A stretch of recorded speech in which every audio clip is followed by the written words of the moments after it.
and gentlemen, and welcome to the world's most watched professional wrestling news program. Dameon Nelson sitting alongside the man they call Meathead. Meathead, welcome to the show. Good God almighty, man, that is the hottest entrance I've had since last week.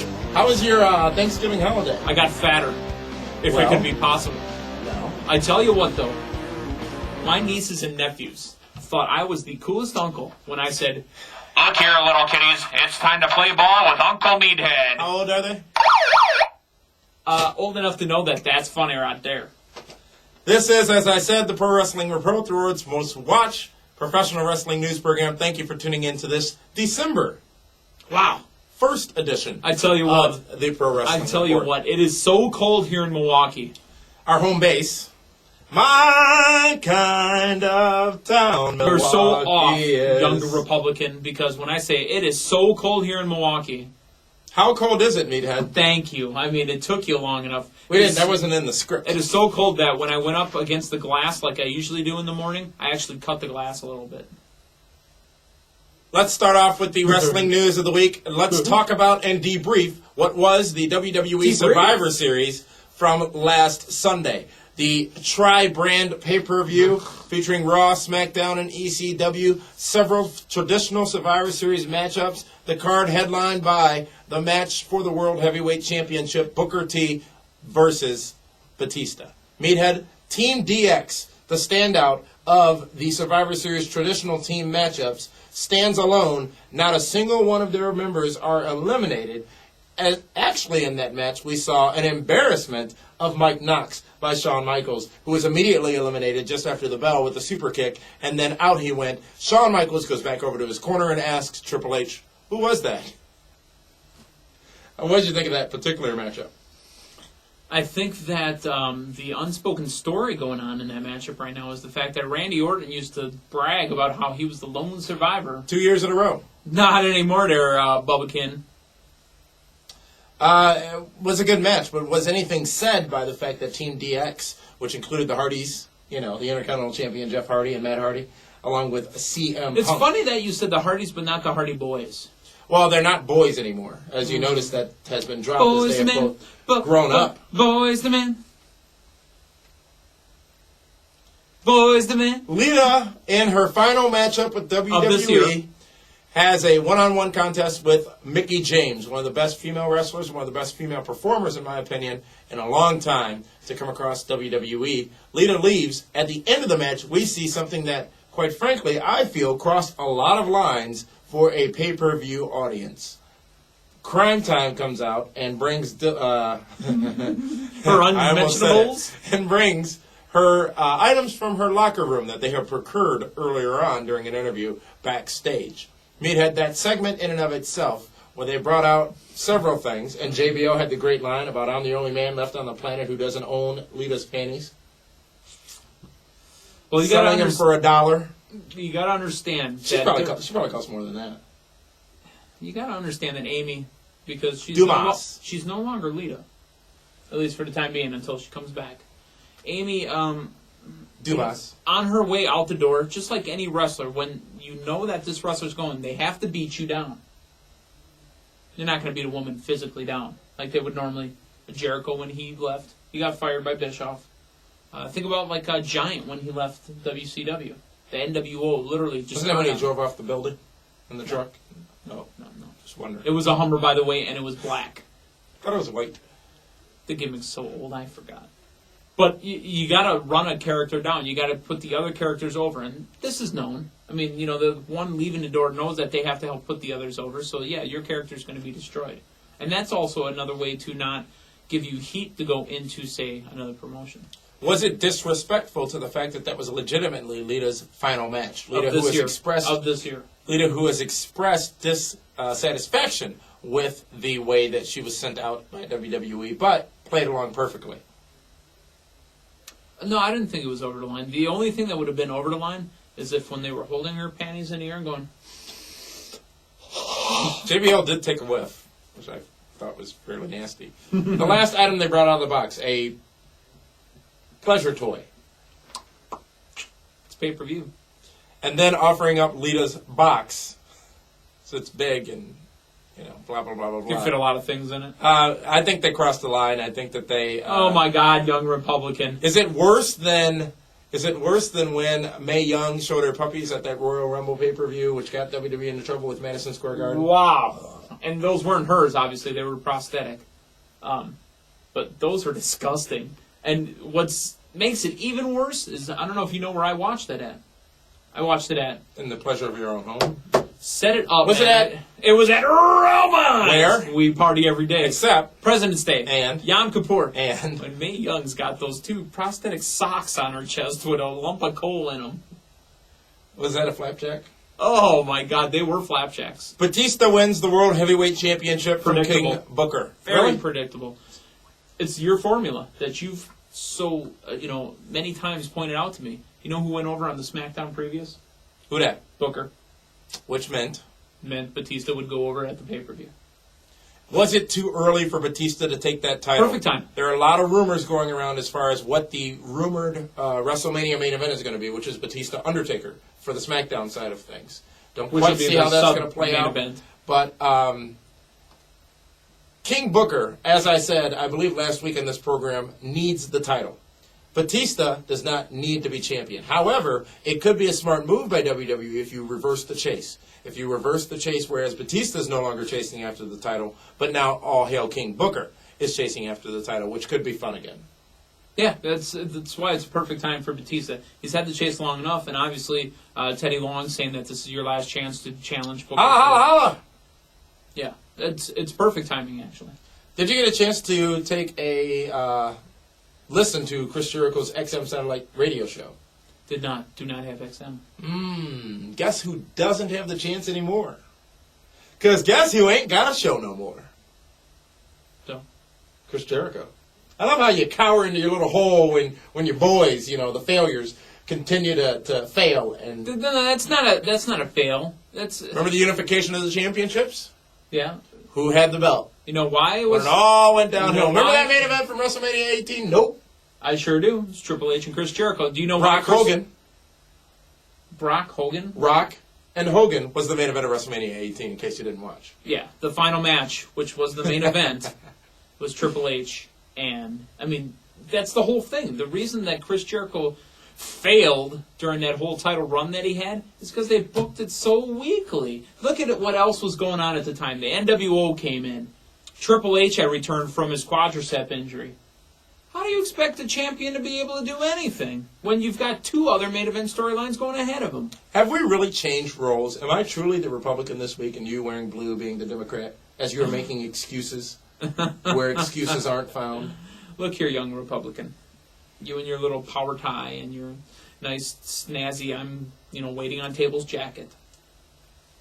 Ladies and gentlemen, jealousy. The definition can be found at dictionary.com. You'll find a picture of this young man. Yes, indeed, folks. Chris Jericho's XM Satellite Radio Show has been canceled. He is seeking to continue the project with another company, and he's looking for your support, the fan support, you and a couple other people out there, to get that show back on the air. Lots of rumors are circulating about the backstage goings-on at WWE. Again, I say there are rumors because you can't confirm it unless you live it, and we don't live it. But there are lots of divas getting around with lots of the boys. I was going to say, we're not just talking about divas. Some of the boys end up being divas, too. Well, now. Pat Patterson. Hey, now. There is apparently some backstage dissension as a result, and some say that may have led to Lita's departure from WWE. Specifically, you take a Maria, who has been reported to have had ties with Mr. Carlito, and has now moved on from him to CM Punk. And there's all this backstage high school-like drama that is said to be impacting the product and impacting the backstage atmosphere, and that it is still a boys' world, even though Stephanie McMahon is in charge of creative, that it is still a boys' world, whereas the women are treated like working girls and the men are treated like kings, including the King of King. Oh, hell! King Booker! No, that's not what we were going at. But anyway, yeah, Maria... it's funny. I think Maria's also packed on a little heat upstairs, too. Have you noticed? All of a sudden? How long does it take to recover from that surgery? You're asking the wrong guy. I don't... Thought you did research on the interweb. Is this really a potential gross, problem? wasn't it? If this is indeed happening backstage, what impact might it have on the workers? Well, it's like people try to institute policies in corporate America. You know what? They're adults with hormones. It's going to happen. Remember, they're so far away from their normal family that this is what they know. People that are out on the road... What do you call that? Road... not head. Meathead, but it's road tail. Road rats? Something, road tail, something like that. There's a term. If you remember it, send us an email. Yeah, I have not been on the road in a long time, apparently. I don't know the term either. This is what they know. They live amongst each other, and what are they going to do? Trust some random person, on the street? I mean, stay with the people you know. I think it could potentially cause problems if you've got, and a lot of these people are very young who are working with WWE now as well. Early, mid-20s. Yeah, and you look at, especially most members of the Spirit Squad, pretty young. CM Punk's a young dude, and a lot of the divas are, fresh meat, per se, backstage. So I think it could pose a problem, but you would think that the backstage atmosphere would be mature enough. They're supposed to have enough be producers to handle this. That's including what their Pat job Patterson. is. That's what their job is. Well, Pat's looking at the boys, too, so... This past Raw on Monday night featured several notable things. It was a Raw that I thought was okay, which means most of you probably loved it. The two things that are worth mentioning is the hilarious segment that D-Generation X pulled off with putting the Spirit Squad in a box and shipping them to OVW in Louisville, Kentucky. Props. See that? Yeah, you can go ahead and give public props if you want. It was hilarious. Well done. Hilarious. However, I hope Kenny wasn't in that box because you've got a rising star. And Kenny will show up again, looking different. Kenny! And he won't be Kenny! He'll be Ken something. Doan, maybe. Maybe him and referee Jack Doan could form a tag team. The Fighting Doans. The other thing was the heinous attack on Ric Flair by Randy Orton and Edge. And a very well put together segment. I think that the emotion was there. I think that Ric Flair, who can play dead better than anybody else, as we've seen him do many a time. He's dead weight. And the only problem was the very, very, very obviously non-contact that occurred with the concerto shots. But I think the point was driven home. Now, the questions are, if you're a logical human being watching professional wrestling, why didn't Ric Flair go to the party that DX pulled the rest of the legends to? And why didn't nobody else come out to help the legendary Ric Flair? And it all explained a lot when DX was in the opening match, not seen again that night, and why they did the emotional angle with Ric Flair, which I think Ric Flair can cry at the drop of a pin if the situation's right. But it all felt very good. And the wrinkles add to it. It all felt good at first, and then you do this angle to continue the monster heel push of Rated RKO, which I think is great. And I really did also think they were dropping the tag straps in that main event. But no way. And they built you up to think that, too. The only thing I'm a little Are you saying I'm a mark? We're all marks. You're marks. I thought we were Marks, he's a mark. smarks. I'm not a smark. Snarf. The only thing that bothered me about it was the fact that if it's rated RKO, why are they both wearing Edge's stuff? Why are they both coming out to Edge's music? Yeah. Well, come out with something Orton is new. Randy's little friend, I'm sorry, Randy is Orton, but Orton is Edge's little friend. Yeah, come out with something new. But did that angle do what it needed to do, or did it show a lack of respect for the legend that is Ric Flair, or did it give us an opportunity to see Ric Flair only used in important matches, which is the way he should be used? Ric Flair should not be in angles that involve him wrestling each and every week. He should be winding down at this point, and he should be used in a special capacity, much like The Undertaker is being used right now. Yeah, but I'm sick of the way they use The Undertaker. I really am. It's just, no, thank you. And I really would like to only see Flair maybe once every couple months, 3 months. Then it's no longer, I learned this in journalism class, because I did go to journalism class. Young Ms. Republican Ms. here. Bach taught me this. It's no longer a special effect if you overuse it. And what that means is if you see Flair every week, each passing week you see him, you forget what a legend he was, because he's not what a legend he is, and how great he was, because he's certainly not great as he was anymore. You know what was the best way to look at him wrestling as the legend? When he kept his shirt on in the final year of WCW. He wrestled with including a the t-shirt final on. match of Nitro. Yes. He kept his T-shirt on. I mean, now he's back to wearing the robe and not wearing a T-shirt. And, Was it a lack of respect? Or No. is it a vehicle for us to see less of Ric Flair? It's a combination. A vehicle for us to see less Ric Flair, plus to give the heat again to Team RKO. Okay. It was a good Raw, I thought. I didn't fall asleep during it. ECW has a pay-per-view this Sunday. It's called December to Dismember. Oh. A lot of people say there's a lot riding on this pay-per-view Wait, as far as the long-term viability of ECW.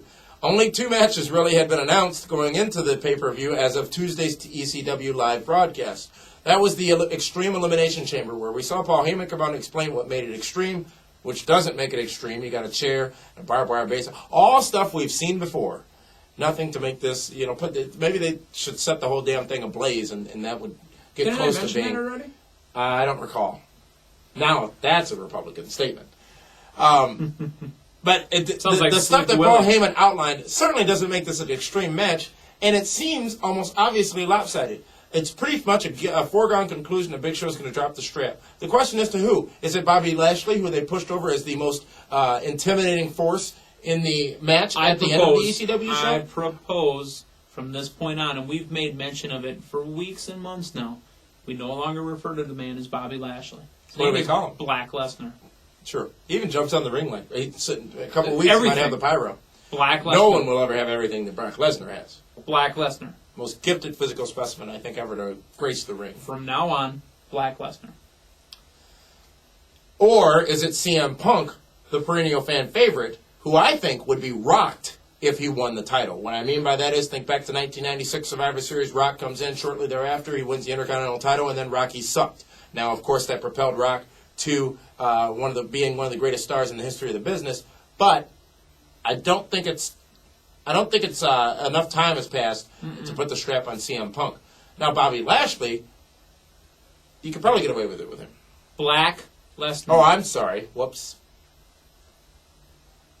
Go ahead, and I'm getting tired of correcting you. The other match is a match featuring, I don't know, superstars from which show, because you've got Joey Mercury returning, you've got Johnny Nitro. For one time only. Yeah, one time only. Eminem was reformed. And did they not completely extricate him from the team and actually walk out on him and leave him and go to Raw? It's really great to see that we have 3 distinctively different And he returns brands. to the team on Raw, because now that Johnny Nitro's there, it makes sense for Joey Mercury to join him on Raw. He returns to the team like nothing ever happened. It hadn't been 3 years. Us wrestling fans hadn't forgotten yet. The 3-year cycle had not been exercised. Unbelievable. The team they face are the Hardys. One from Raw, one from SmackDown, one with the current Intercontinental What Championship. would have happened if they would have won the tag belts on this previous Raw? The SmackDown guy would have had a Raw tag. It doesn't make any It's confusing. sense. Which shows to you I don't how know much why more we're yelling. distinctly different the They are brands not distinctly different. You folks know this. When you're watching Raw, you're watching SmackDown, and ECW, 3 it's the distinctly same different brands. crap. But it's 3 distinctly different brands of crap. Yeah, one's peanutty, Several one's matches liquidy, have been and added to one's that show since constipated. Tuesday's ECW broadcast on Sci-Fi went off the air. Daivari, along with the Great Khali, will go one-on-one with Tommy Dreamer. Can I stop you right there? Daivari needs to dump Khali. They need to dump Khali, period. It's David and Goliath. Sabu needs a manager. Did you hear him speak on ECW? Did you hear the whistle in the crowd on ECW? Yeah. They need... I kept looking for Bill Alfonso. But They need Daivari to manage Sabu. And the other match added is the Sandman going up against Hardcore Holly. Who cares? Guys, I don't know how long this pay-per-view is going to be or how long this Elimination Chamber match is going to go, but we've got 4 matches for a $30 or I think a $40 pay-per-view show from ECW a week after a lackluster Survivor Series. The buy rate will go...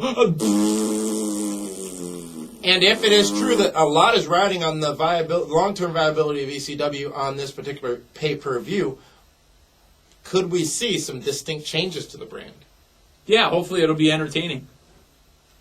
I don't think you could say that ECW has not presented, on some weeks, the best wrestling show that was out there. That's not what I said. On some weeks. That's not what I said. I said hopefully it'll be entertaining. You have not found yourself entertained by ECW programming as of late? No, I have Since never. its inception, I have since the never return of found Jim? myself entertained by ECW programming. Now, there has been very good wrestling on there. And I am sometimes... So you're not a wrestling fan? I am sometimes entertained by very good wrestling. But as a whole, ECW has not entertained me. Who's got the better wrestling show, ECW or TNA? TNA. Less than 2,000 tickets have reportedly been sold for that pay-per-view in Augusta, Georgia. Don't know the size of the venue or how many it can hold. It may not be the worst thing in the world, but I really have a bad feeling about this Sunday's pay-per-view, which I will not actually be watching, as I'll be on an aeroplane to Las Vegas, Nevada. But Viva Las Vegas! Oh, greatest city on this planet. But you can't be a Republican and like Las Vegas. There's no way. There's a lot of troubling things about this pay-per-view. Like I said, the lack of announced matches, the lack of people involved in matches. I think Elijah Burke could have certainly, and Sylvester Turkey could have certainly been thrown into a match. Turkey on that particular pay-per-view, and why not? An amazing takedown clothesline by Mr. Burke on last week's I love ECW those two show. guys. Too bad they just wallow in just the muck that is ECW. Are you going to watch the pay-per-view? If it's presented to me for free, somewhere, somehow. Who walks out of the Elimination Chamber with the ECW World Heavyweight Championship if it is not the Big Show? Not Rob Van Dam. That's my answer. Really? Really. Do you think there's some diversionary tactics being used will make us think it's going to be Brock Lesnar or CM Punk when all the while it's going to be RVD? It's not. It's going to be the Big Show. Sabu is reportedly in the doghouse with WWE because he shows up late to shows and apparently bailed on a promo he was supposed to cut backstage after a show 1 week and actually left before the show was over, which is a big no-no. So it certainly probably will not be him. Big Show. Big Show walks out with the title, you think? He keeps With his girth and his back. Keeps the title till WrestleMania. I think we see Big Show drop the title, take some time off until WrestleMania, come in for the big money match with Hulk Hogan. I don't see the money match with Hulk Hogan. Oh, I see it happening. It's got to happen. We have talked about the money match at WrestleMania, and I still see it being Austin Hogan. Austin will not be in the ring at WrestleMania in a wrestling capacity. I will sit here today on December 1st, 2006 and say that. Okay.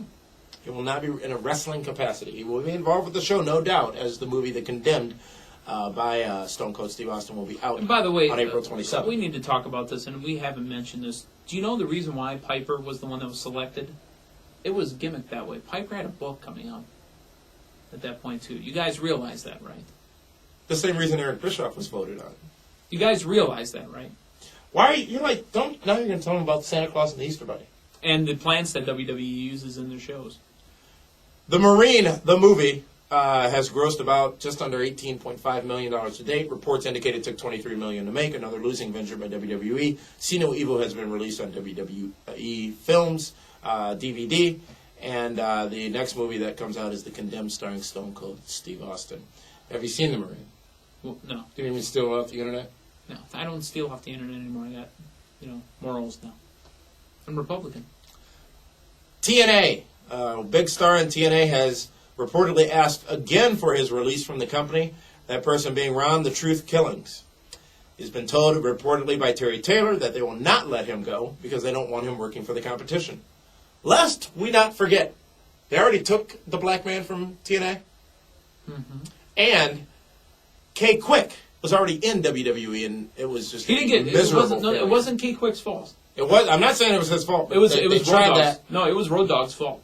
Because remember, K Quick came out with Road Dogg, and they were going to do this team, and then that's when Road Dogg went over. I can still hear him rapping to the ring and doing that silly dance.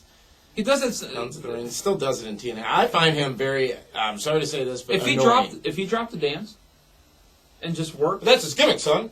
I know.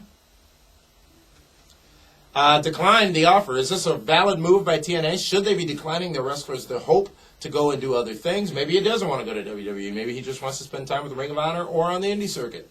Maybe he's just burned out. Maybe he doesn't want to wrestle, period. Is he going to have the motivation to still bring it in the ring? Probably not. And what happened to Elix Skipper? Do you miss him? Not really, but he was a phenomenal talent. They should have had him, especially when they moved to prime time. Yeah, I believe so. Prime time here. Prime time here. Speaking of TNA, as you all have seen, and we talked about last week, the team of Kip James, and it hurts to say that name, folks. And Mr. Road Dogg, Jesse James, we'll call him that for this week because I just actually on WWE 24/7 watched that pay-per-view where the real Jeff Jarrett, or the Monday Night Raw where the real Jeff Jarrett was exposed by WWE. But be that as it may, they have answered, and I think a very clever move. The Hardys laid out that open challenge at the December to Dismember pay-per-view press conference, and it was answered by VKM, the Voodoo Kin Mafia. I think it was a very clever move. They are saying that if WWE and the Hardys do not accept the offer, then on TNA's show Last Night Impact that you were going to see the footage that they shot at Titan Tower, WWE World Headquarters, formerly known as Titan Tower. You did see that. It did air. It's on TNA's website. Meathead, is this really the direction they should continue to move forward in? Or is this really making themselves look like number two? The angle of VKM versus WWE. It gives them something to do. You know, because that's not the whole focus of the show. If it were the main event angle, if it were the opening card angle, you know, the one that's got all the focus, it's just another thing going on. Do you think next maybe Dixie Carter will challenge Vince McMahon to a match and then on the pay-per-view, you know, have all these cameras looking for Vince, waiting for him to show up? I'm right here, Vince. And have Tony Schiavone say something about Jim Ross carrying his bags. And I'm right here, Vince. just wondering.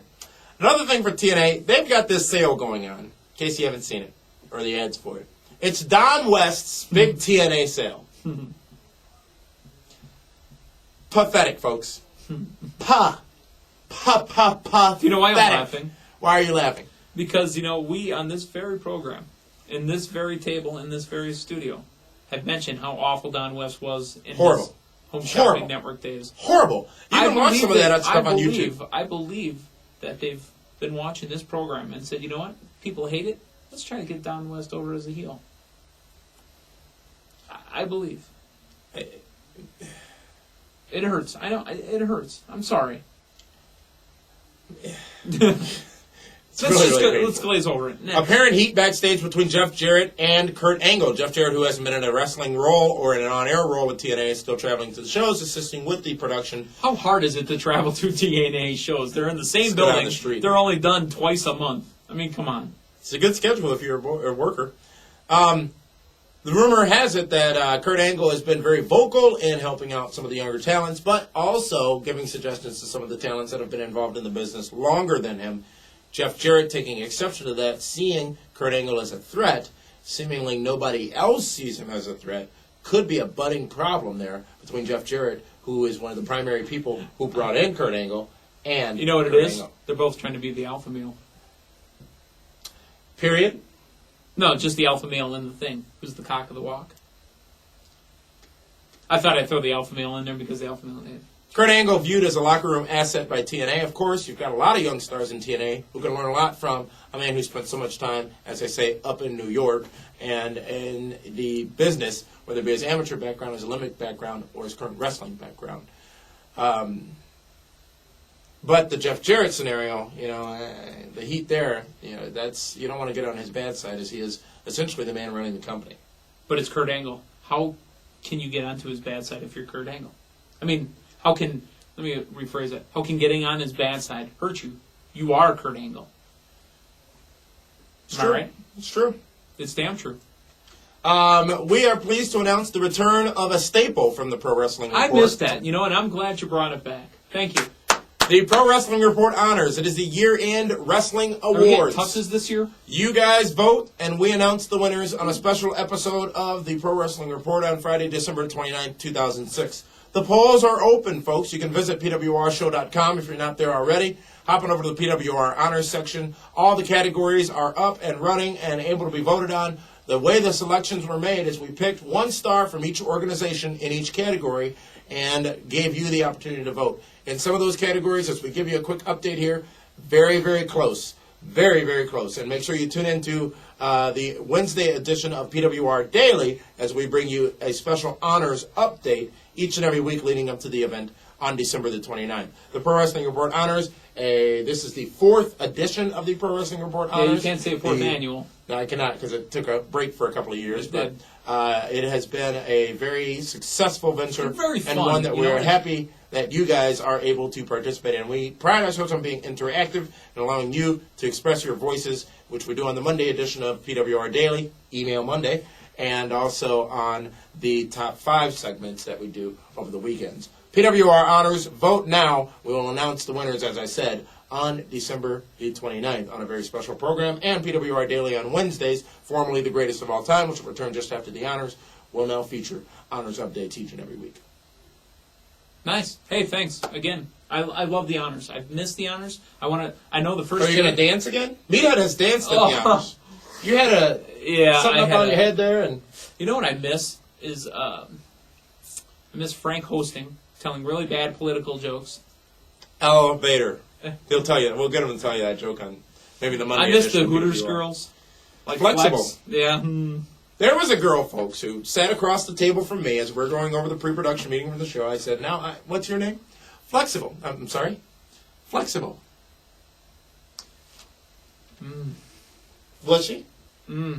I have no idea, but I'm just going to go, We've got a couple of new sections on the Pro Wrestling Report forum as well. Now you have the opportunity to ask myself, Meathead, or Frank Cosentino questions directly on the forum and get them answered on the forum in a public forum, as we give you that chance to, again, continue to be interactive with this very program, the Pro Wrestling Report. Speaking of this program, we are celebrating, yet again, you guys all made it another record-breaking week on the website last week, and we continue to try to expand and explore new opportunities for the website, and it will continue to be pop-up free, it will continue to be registration free, and it will continue to be free monetarily, because we are in this for you and not for these pop-up ads and these pop-under ads and these pop-over ads and these pop-out ads pop-through. that take up. There's times take when I'm over on. your There's computer. times when I'm on the internet and I pop out. That is this week's edition of the Pro Wrestling Report, ladies and gentlemen. Make sure you tune in to PWR Daily, as Frank Cosentino will be joining us on Monday. Will be joining us for the top 5, and then on Monday for Email Mondays. Good. I understand from the interns that we have a great deal of emails again this week. Outstanding. To, Again, this is going to stay this way. Thanks for tuning in, ladies and gentlemen. This is Dameon Nelson for the man they call Meathead. We'll see you next week right here on the Pro Wrestling Report.